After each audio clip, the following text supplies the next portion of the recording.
माँ के कफन पर बीवी की हंसी, और फिर वो रात जब सब कुछ छिन गया। रात का पिछला पहर था।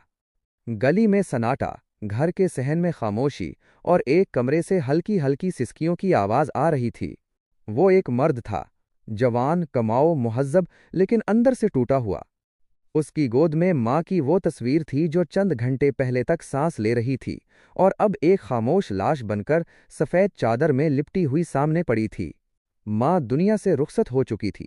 आंखें बंद, जबान खामोश, और चेहरा वैसा ही परसुकून, जैसे बरसों की थकन के बाद कोई राहत पा गया हो। लेकिन असल सदमा मौत का नहीं था, बल्कि माँ की मौत के अंदाज का था। माँ जो बेटे की शादी के बाद दीवार से लग गई थी। माँ जिसकी चुप को बेवकूफ़ी समझा गया। माँ जिसके एक एक जुमले पर बीवी ने तानों का जहर घोला। और माँ जिसका बेटा खामोश रहा, हर बार खामोश। शुरू में जब शादी हुई तो माँ ने बीवी को बेटी बनाया, हर चीज़ उसके हवाले की। बीवी ने भी अदब का दिखावा किया, लेकिन अंदर ही अंदर एक आग सिलग रही थी। इस घर में मेरी नहीं, उस बुढ़िया की चलती है। पहले रोटियां बदलें, फिर रस्में, फिर फैसले, और एक दिन बेटे को साफ साफ कहा गया, या तो आप अपनी माँ के साथ रहें या मेरे साथ। बेटा कौंप गया, लेकिन कुछ कह न सका। माँ को अलग कमरे में कर दिया गया, फिर खाने का वक्त बदल दिया गया, फिर उसका हंसना, बोलना, हतीज के सांस लेना भी बीवी को बुरा लगने लगा। माँ खामोश हो गई। बेटे ने समझा वक्त खुद सब कुछ ठीक कर देगा, मगर वक्त के हाथ खाली थे, और माँ के आंसू मुसलसल बह रहे थे। फिर वो दिन आया, माँ को दिल का दौरा पड़ा, अस्पताल ले जाया गया।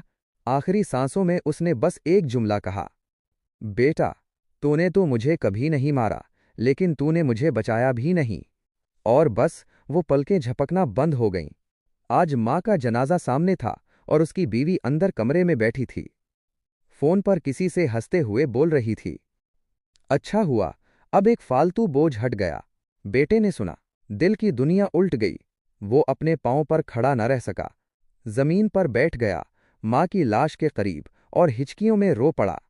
उम्मी, मुझे माफ कर देना। मैं मर्द होते हुए भी कमजोर निकला। कुछ रिश्ते आवाज नहीं देते, बस देखते हैं, और जब उनकी निगाहों में खामोशी आ जाए तो समझ लो वो रुखसत होने वाले हैं। औरत जब बीवी बन जाए तो वो घर की रौनक होती है, लेकिन जब साजिश बन जाए तो वो पूरे घर को कब्रिस्तान बना देती है। और मर्द जब बीच में डर जाए, खामोश हो जाए, तो वो सिर्फ शौहर या बेटा नहीं, वो एक कातिल बन जाता है, किसी की खुशियों का, किसी की सांसों का।